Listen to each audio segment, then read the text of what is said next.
인류 역사를 보면 우리가 성경을 통해서 이미 여러 번 확인했지만 인간의 역사는 늘 하나님께 대해서 반대되는 쪽으로, 적극적으로 반대되는 쪽으로 달려갔습니다. 세상 역사만 그런 것이 아니라 안타깝게도, 정말 안타깝게도 구약에서는 하나님의 백성들이 그랬고 신약 시대에는 교회가 그러했는데 이 교회 공동체도 하나님께 반대되는 그런 세상의 영향을 받을 때가 참 많이 있었는데요. 가장 두드러지는 사건이 바로 중세 가톨릭, 암흑기라고 불리는 중세 가톨릭 시대였습니다.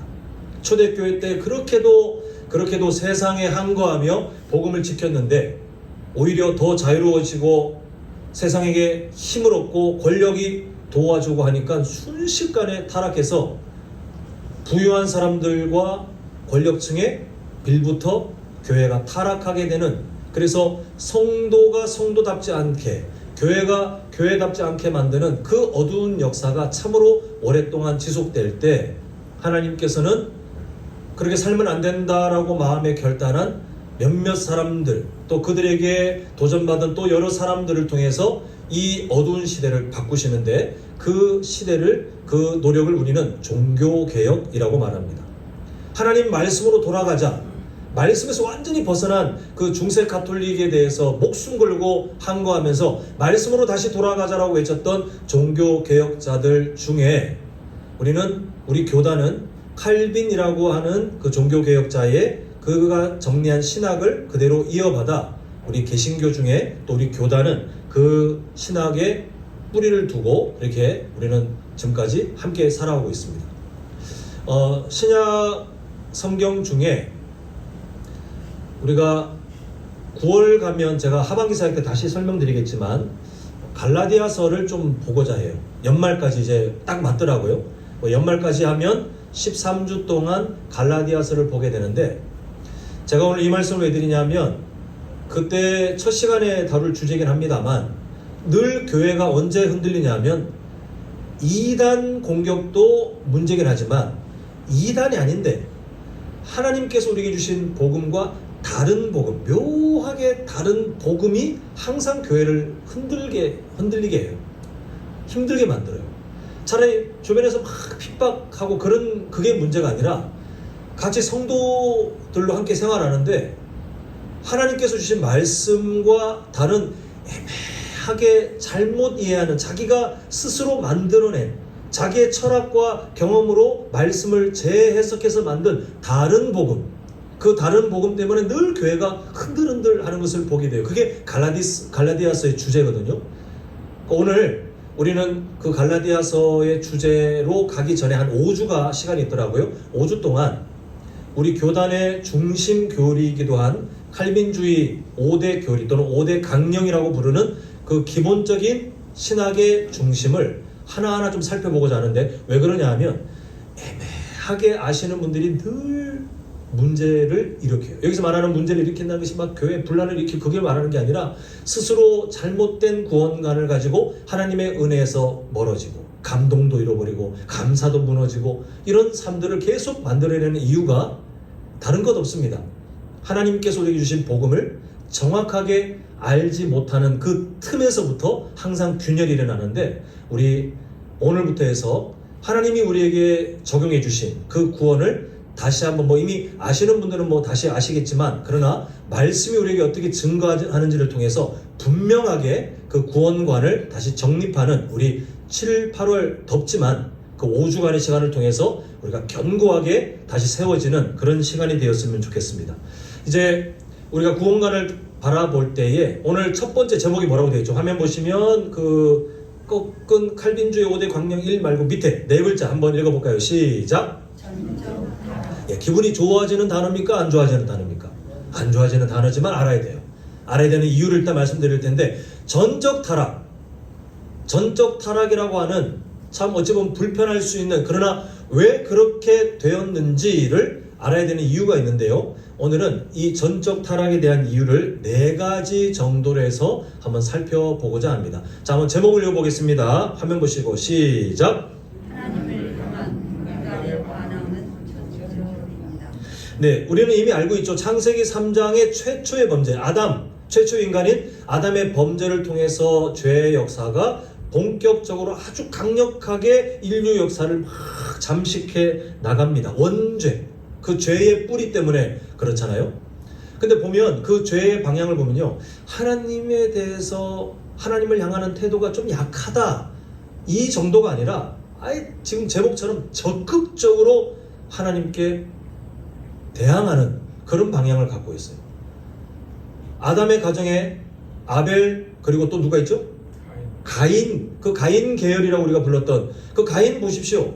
하나님 앞에 적극적으로 반항하고 하나님께서 징계할 때 막 자기는 살아야 된다고 하나님께 용서를 구하고 했지만 하나님께서 징계의 내용을 적용해 주셨는데도 너는 또 돌아다녀야 된다 평생. 그게 심판의 대가였어요. 그런데 바로 가인이 뭐냐 하면 성을 쌓고 자신의 이름으로 성을 쌓고 하나님께 그렇게 막 저를 살려주세요 그랬던 사람이 하나님께서 말씀하신 것과 완전히 반대로 나가는 것을 보게 되고요. 그 이후의 삶이 다 마찬가지예요. 노아 홍수가 일어날 때도 보면 죄가 가득했던 삶, 하나님 앞에 반대되는 삶을 적극적으로 만들어가는 그 인류 역사를 보게 되는데요.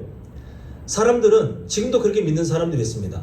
사람들의 지혜, 각 사람들의 지혜가 모아지는, 이걸 집단지성이라고 말하는데, 사람들의 지혜가 모아져서 집단지성이 발현되면 지금 우리가 살고 있는 시대보다 더 나아질 거야 라고 믿고 있지만, 지난 미래는 둘째치고 지난 과거를 봐도 불가능이에요. 한 번도 실현될 수도 없고 실현된 적도 없고 그것을 시도조차도 할 수 없는, 왜냐하면 인간은 집단지성을 모아봐야 항상 그 의지가 제목처럼 하나님을 향한 적극적인 그 반항을 갖고 있기 때문인데, 이 반항들이요, 지난 과거의 인류 역사를 보면 종교적인 현상을 봐도 문화적 현상을 봐도 항상 하나님께서 만드신 진리들을 무너뜨리는 그쪽으로 달려가는 것을 보게 됩니다. 자, 이 전적인 반항이 그냥 적당히 반항이 아니라 전적이에요. 전적. 인간의 어떤 삶의 요소가 있는데 이 부분은 좀 약하고 그래도 이 부분은 좀 괜찮고가 아니라 성경이 뭐라고 말하냐면 다 그냥 통째로, 인간은 통째로 하나님을 향하여 전적으로 반항하는 그런 성향을 갖고 있다라고 말을 하고 있는데, 그 내용을 담고 있는 것 중에 하나가 바로 오늘 우리가 읽었던 본문입니다. 자, 우리 9절부터 다시 보겠습니다. 보면 그러면 어떠하냐, 우리는 나으냐, 결코 아니라, 그 다음에 지금 이 말을 하고 있는 게 유대인이 하고 있어요. 유대인인 사도 바울이 하는 말이, 우리는 낫냐, 유대인은 좀 나은 것 같으냐, 맨날 이방인들 말하면서 우리는 나은 것처럼 말하지만 진짜 우리가 나은 거 맞냐? 라고 문제 제기를 하는 거예요. 유대인이나 헬라인이나 다 어디 아래 있어요? 죄 아래 있다. 왜요? 원죄의 문제가 해결되지 않으면, 예수 그리스도의 십자가 보혈을 통해서 해결되지 않으면 다 누구나 민족 상관없고 종교 상관없고 다 죄 아래에 있는, 우리가 구원을 말할 때 항상 소속의 문제라 그랬죠. 하나님의 나라가 있고 죄의 나라가 있는데, 구원받기 전에 소속은 죄의 나라예요. 아무리 착해도 죄의 나라예요. 하나님과 관계가 끊어진 죄의 나라예요. 그걸 말하는 거예요. 죄 아래에 있다고 우리가 이미 선언하였느니라 라고 말하고 있습니다. 자, 그 다음에 10절 보면 기록된 바 의인은 좀 드문 편이며 라고 되어 있습니까? 아니면 뭐라고 되어 있죠? 없다. 더 강조하기를, 어떻게 없다? 하나도 없다라고 말해요. 의인이 좀 드물더라가 아니라 없다. 인류 역사 가운데 의인은 단 한 명도 없다라고 성경은 말씀하고 있어요.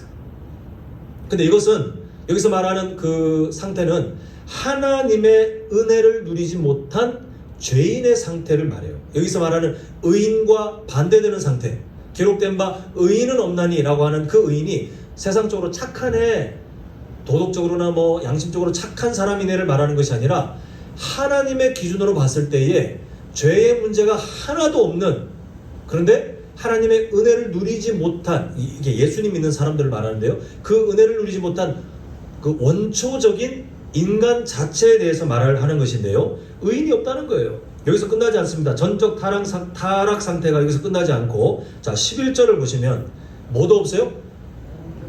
예, 이게 원인이에요. 이게 원인.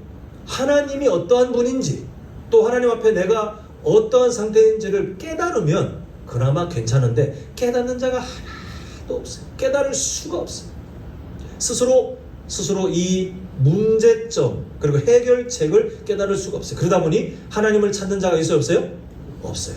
과거 아마 온누리 교회였던 것 같은데요.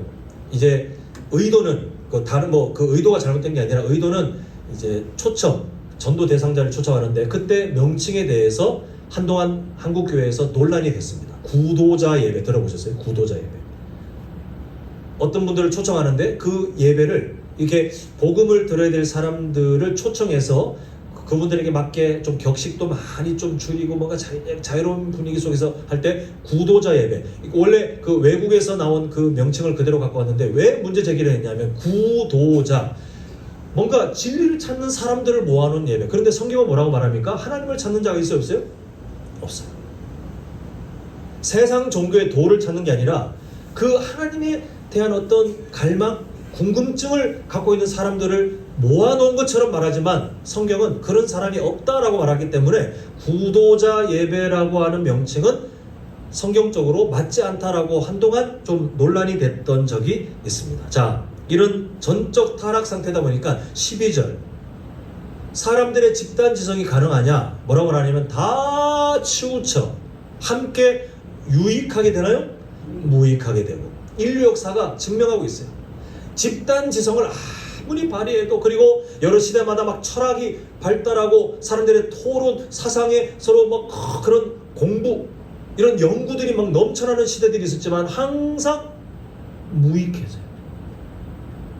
유토피아를 향해 간 적이 없어요. 왜냐하면 인간의 그 근본 방향이 누구를 항상 등지고 가냐면 하나님을 적극적으로 등지기 때문에 아무리 집단 지성을 모아봐야 항상 하나님 앞에 반대되는 것을 선택하고 그게 찬란한 문화처럼 보여도 결국은 그 시대가 망하는 시대로 타락한 시대로 암울한 시대로 가게 되는 것을 보게 됩니다. 그러다 보니 오늘 말씀처럼 다 치우치게 무익하게 되고 뭐를 행하는 자가 없어요? 선을 행하는 자가 하나도 없나니라고 강조하고 있는데 이때 어떤 분들은 이런 반발심이 생길 줄 모르겠어요. 하나님 그 너무한 거 아닙니까? 제가 아는 사람도 보면 법 없이 살 수 있고 자신의 재산을 아까워하지 않고 사람들에게 막 이렇게 기부하고 베풀고 그렇게 정말 예수님 안 믿는 사람이지만 제가 봐도 부끄러울 정도로 대단한 사람이 있는데 어떻게 그 사람이 선을 행하는 게 아니라니요? 라고 말을 하는데 그때 말을 할 수 있는데 그때 하나님의 대답이 아마 이러실 수 있어요. 겉으로는 선한 행동이지만 그러나 진짜는 자기의 만족 아니냐. 인간의 동기는요 항상 자기 자신을 향해요. 우리 성도님들 중에 그런 분들 계실지 모르겠습니다. 이게 약간 좀 세상 좀 짓궂게 말하면 오지랖 넓으신 분 계시죠? 다른 사람의 어떤 소식들 듣고 이거 어떻게 막 낯을 막 도와주고 싶고 그런 분들. 좋게 말하면 다른 사람들을 향해서 막 마음이 가는데 약간 짓궂게 표현하면 오지랖이 넓다고 주변 사람들이 야 좀 적당히 해라고 하는 근데 그것도 대단한 은사거든요. 다른 사람을 향해서 막 마음이 가는 거. 그럼 이건 다른 사람들은 노력해야 되지만 그런 성품을 갖고 있는 분들은 막 마음이 가요. 그런데 엄밀히 말하면 다른 사람을 향하지만 자기 만족이에요. 그런 분들도 아무도 몰라주잖아요. 나중에 엄청난 상처를 받습니다. 오히려 그 삶이 꺾여요. 인간은 어떤 선을 행할 때에 겉으로 그런 선을 안 행하는 사람들보다 낫겠지만 동기를 말하는 거예요. 이 동기가 정말 선함이냐? 아니요. 다 내 만족이에요. 내가 만족하는 거예요. 그래서 하나님께서는 그렇게 지적하시는 거예요.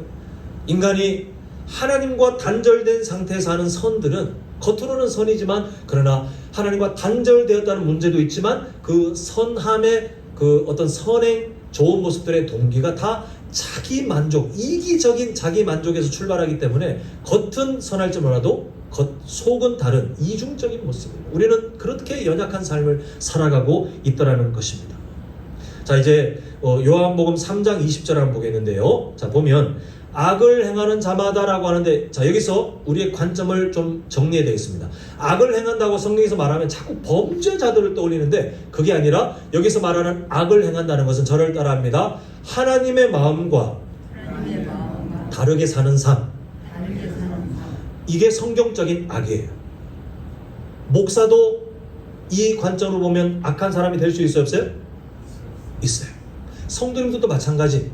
세상에서 칭찬받고 세상 사람들이 아무리 찬사를 보내는 좋은 일을 많이 해도 마찬가지. 기준이 뭐죠? 하나님의 마음과 다르게 사는 것은 다 악함이라고 성경은 말씀하고 있는데, 그 악을 행하는 자마다 나타나는 증상이 두 가지가 있네요. 첫 번째, 뭘 미워합니까? 여기서 말하는 빛은 화난 것을 말하는 게 아니라 바로 진리 대신 예수 그리스도, 삼위일체 대신 하나님을 생각하면 되는데 하나님을 싫어해요. 근데 성경은 더 강하게 말하죠. 어떻게 해요? 미워한다 라고 되어 있어요. 세상 사람들 보십시오.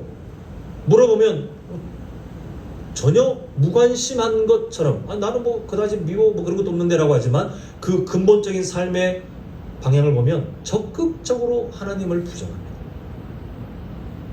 아까 말한 것처럼 원죄가 해결되지 않은 인간의 방향은 적극적으로 하나님께 반항해요. 우리 첫 번째 제목이었잖아요. 하나님께 전적으로 반항을 하게 되어 있는데, 이게 그 말이에요. 빛을 미워해요.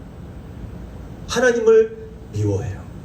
그런데 그 미워하는 그것 때문에 그 다음에 나오는 두 번째 증상이 뭐죠? 뭐로 오지 아니한다고요?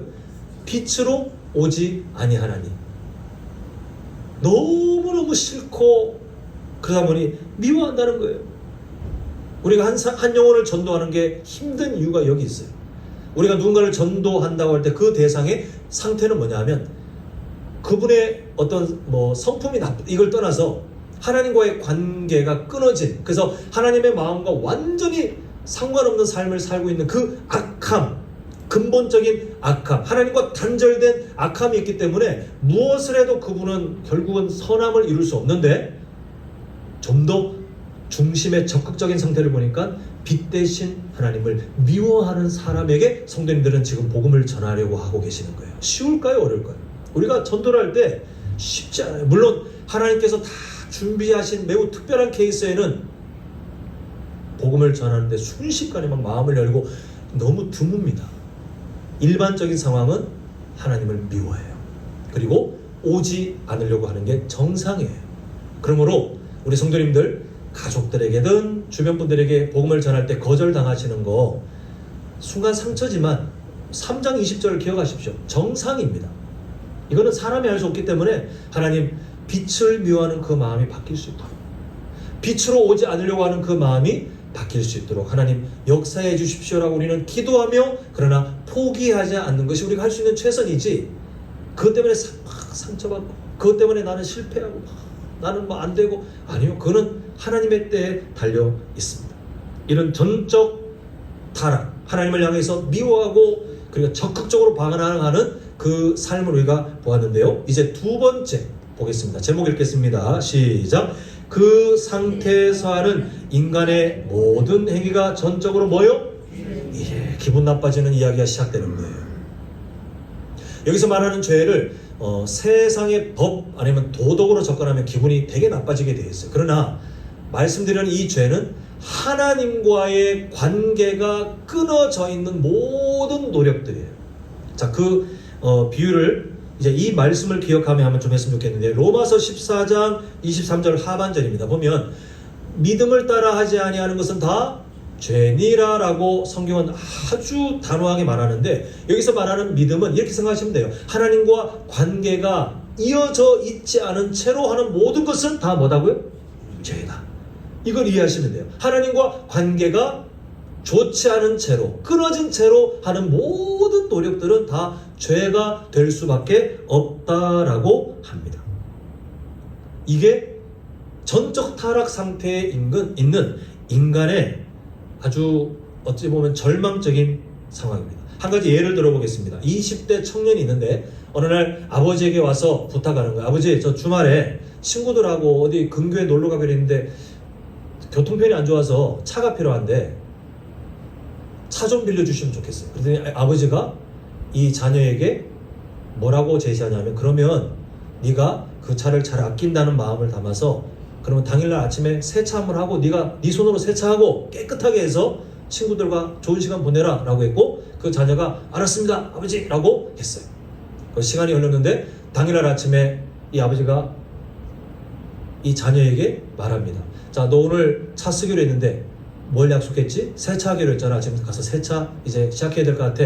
근데 갑자기 이 자녀가 막 성질을 내는 거예요. 아버지는 맨날 나 귀찮게 하고 그냥 차를 쓰게 해주면 되지. 분명히 약속했거든요.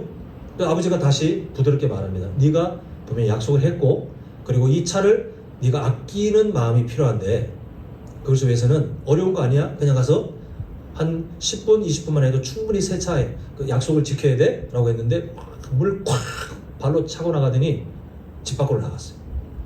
이 아버지가 창문으로 이렇게 보니까 세차를 합니다. 근데 세차하는 게 막 화가 나가지고 세차 끝내고 들어오더니 아버지 손에 들리는 차 열쇠를 확 낚아채더니 그리고는 화가 난 그 상태로 문을 쾅 닫고 나가서 차를 몰고 나갔어요. 자, 한번 여쭤보겠습니다. 아버지와 약속한 세차를 했어요? 안 했어요? 지금 혹시 제 얘기가 매우 어렵습니까? 쉽게 하려고 제가 막 밤에 엄청 노력했는데 세차를 했어요? 안 했어요? 했어요. 그러면 순종을 한 겁니까? 안 하는 겁니까? 한 겁니다. 정말 복종 말고 정말 순종을 한 겁니까? 안 한 겁니까? 한 겁니다. 마음에서 우러나온 복종은 했죠. 왜요? 뭐가 필요하니까?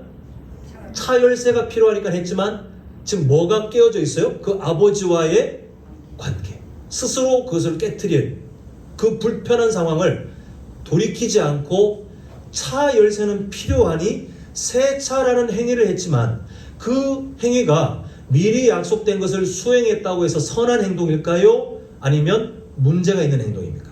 문제가 있는.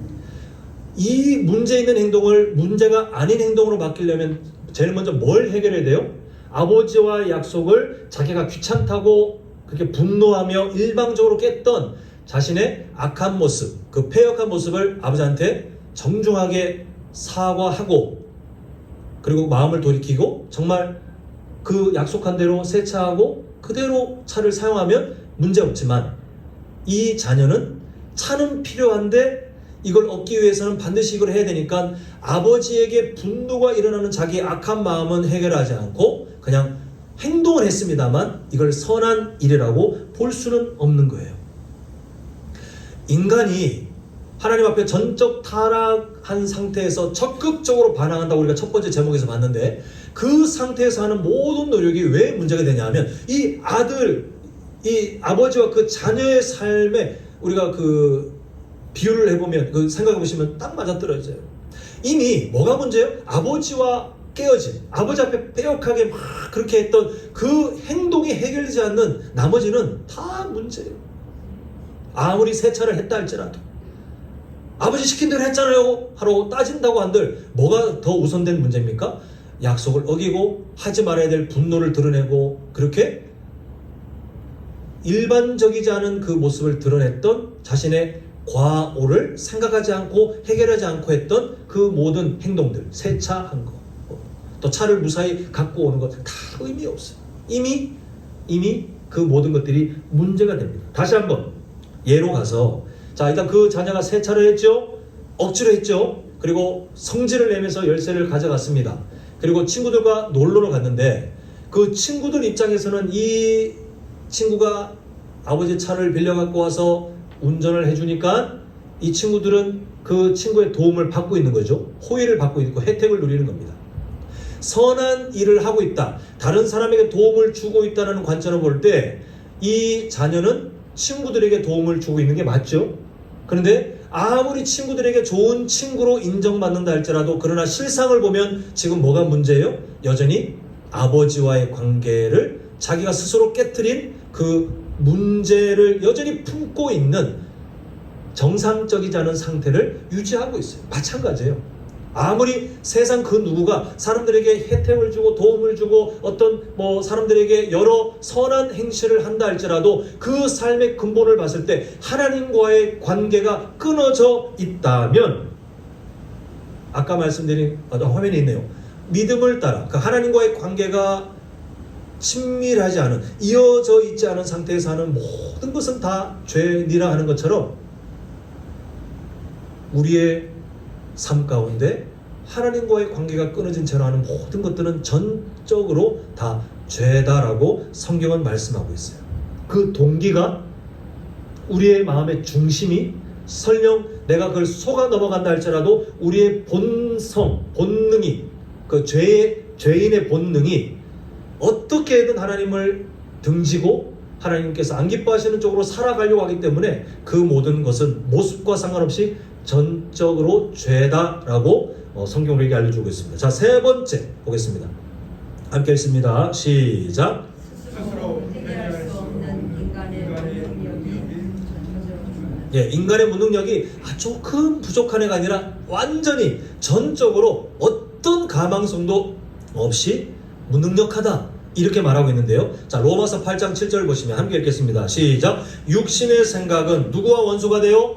하나님과 원수가 되나니 이는 누구의 법에 굴복하지 않습니까? 하나님의 법에 굴복하지 아니할 뿐 아니라 마지막에 할 수도 없습니다. 스스로 못한다는 거예요. 자, 이때 성도님들 로마서 읽을 때 이 부분에 와서 또 로마서 요 8장 요 앞에 부분에 와서 헷갈리시는 분들이 계세요. 특히 오라 공고한 자로다 막 이렇게 막 말하는 사도 바울의 그 고백이 마치 사도 바울 봐라, 사도 바울도 예수님 믿고 그렇게 살아가는데 오라 나는 공고한 자로다 막 육신의 생각을 하니까 원수가 되는 이렇게 하면 예수님 믿는 우리도 막 죄를 지으며 하나님과 원수가 되고 이렇게 생각하는데 로마서를 제대로 이해하시게 되면 그게 아니라는 걸 아시는 거예요. 사도 바울은 로마서를 통해 유대인들에게 뭘 말하냐 하면 자신들이 의롭다라고 믿는 그 사람들에게 인간 어떤 보편적인 인간상을 하나 끄집어냅니다. 그리고 그 인간이 말하는 것을 마치 연극하는 것처럼 사도 바울의 입장에서 말하는 게 아니라 하나님과의 관계가 회복되지 않은 어떤 사람, 어떤 인간 그 존재 자체가 말하는데 오라 나는 공고한 자로다를 설명하는 거예요. 인간이 이런 상태요. 그리고 이 로마서 8장 7절도 마찬가지예요. 육신의 생각은 이라고 해서 아직 우리가 육의 그 모습을 갖고 살고 있는 우리가 얼마나 연약한지 죄를 지을 때마다 하나님과 원수가 되고 이렇게 우리 스스로 생각할 위험이 있는데 여기서 말하는 육신이라고 된 거는 예수님 안 믿는, 못 믿는 그 은혜를 못 누린 사람들, 인간, 원죄를 여전히 갖고 있는 인간 본연의 상태를 말해요. 예수님 믿는 사람은 여기에 해당될 수가 없습니다. 왜냐하면 육신의 생각을 할 때 육신에다가 예수님 안 믿는 사람은 이라고 집어넣어 보시면 아마 이해가 되실 텐데 자, 말씀 보시면 예수님 안 믿는 사람들의 생각은 누구와 원수가 돼요? 예, 그 깨어진 관계가 해결될 수가 없어요. 근데 자, 예수님 믿는 사람들은 우리가 이미 알죠? 예수 그리스도의 보혈의 능력이 이미 넘치고 너무 충분하고 남아들어서 땅밖에가 아니라 이미 충만히 넘쳐서 하나님과 원수되었던 우리를 어떻게 만드셨다고 했죠? 화목하게 만들어 우리가 이제는 하나님과 적당히 눈치 보며 굽신거리는 하나님의 종입니까? 하나님의 자녀입니까? 그래서 로마서 8장 7절이 예수님 믿는 사람에 대한 얘기는 절대 될 수 없어요. 이거는 예수님을 믿기 전 인간 원래의 상태, 타락한 전적 타락에 갇혀있는 그 인간 본연의 상태를 말하는데 결국은 그런 사람들 인간 원래의 상태를 보니까 마지막에 있는 것처럼 할 수 없다, 무능력하다라고 말을 하고 있어요. 자, 이번에 에베소서 2장 1절을 봅니다. 그는 허물과 죄로, 예수님이죠, 허물과 죄로 죽었더니 너희를 살리셨도다. 여기서 허물과 죄로 죽었다고 하는 것을 우리는 어떻게 잘 이해해야 되냐면 스스로 우리가 하나님과 더불어 거룩한 삶을 살 수 있는 능력이 있다 없다? 허물과 죄로 죽었는데 무슨 능력이 있겠습니까? 전적으로 무능력한 상태예요. 이게 예수님 믿기 전 우리의 상태였고 그리고 인간, 원죄가 해결 안 된 인간 본연의 상태라고 말을 하고 있습니다. 그러므로 하나님께서 에스겔서 36장에 주셨던 말씀 보면 하나님의 의지가 있었죠. 굳은 마음을 제거하고 어떤 마음을 주신다고요? 부드러운 마음을 주는데 그 일을 할 수 있는 유일한 방법은 누구의 영이? 하나님의 영이 우리에게 임재하실 때 그때 그 일이 일어나는데 그 일이 일어나기 전에 인간의 상태는 천적 무능력이에요. 아무리 산에 들어가가지고 평생토록 돌을 닦는다고 한들 우리의 원래 상태가 전적인 타락의 상태이며, 그래서 예수 그리스도의 보혈이 우리를 살릴 수밖에 없다는 그 진리를 깨달아 알 수 있는 사람이 아무도 없기 때문에, 그래서 절망이라는 거예요. 알면 다행인데 그걸 알 수 없기 때문에 절망입니다. 자, 마지막 네 번째 제목입니다. 읽겠습니다. 시작. 이런 상태에 인간에게 주어지는 영원한 형벌이 전적이죠. 예, 죄는 세상도 마찬가지죠. 죄는 대가 지불을 하는데 하나님 앞에 관계가 끊어진, 하나님과 단절된, 그래서 하나님의 마음과 상관없이 살아가는 그 모든 악한 의지들과 노력들의 대가 지불이 없을 수가 없죠. 그 성경은 그런 그 대가 지불을 뭐라고 말하냐면 영원한 형벌이에요. 자, 에베소서 아까 2장 1절 봤는데 3절 하반절 보시면 이렇게 되어 있습니다. 다른 이들과 같이 본질상 예수님 믿기 전 인간의 원래 원죄를 가진 인간의 원래 상태, 본질상 뭐의 자녀요? 자, 지금 성도님들은 누구의 자녀이십니까? 자, 하나님의 자녀죠. 그러면 성도님들이 또 이번 주에 자기 모르게 죄의 습관들이 튀어나와서 또 죄를 짓겠죠. 그때 진노의 자녀가 되십니까? 여전히 하나님의 자녀입니까? 대답 잘 하셔야 돼요. 하나님의 자녀예요. 자, 여기서 말하는 것은 아까 말씀드린 것처럼 예수님을 안 믿는 인간 원래의 상태를 보니 진노의 자녀, 본질상 진노의 자녀. 이 진노의 자녀라는 것이 그냥 듣기에 부정적인 말이 아니라 진노예요. 하나님의 형벌을 피할 수 없는 상태예요. 옛날에 진시 황제가 불로 불사의 삶을 얻기 위해서 뭘 그렇게 찾아다녔죠? 불로초. 근데 놀랍게도 예수님 안 믿는 사람도 불로 불사의 상태를 누릴 수 있다는 사실 아십니까?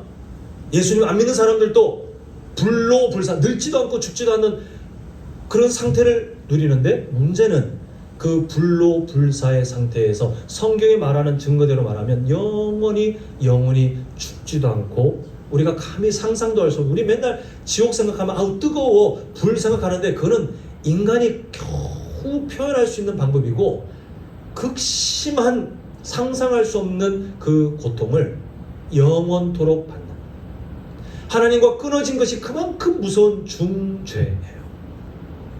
그 인간이 전적 타락이 봐요. 하나님께 적극적으로 반항하죠.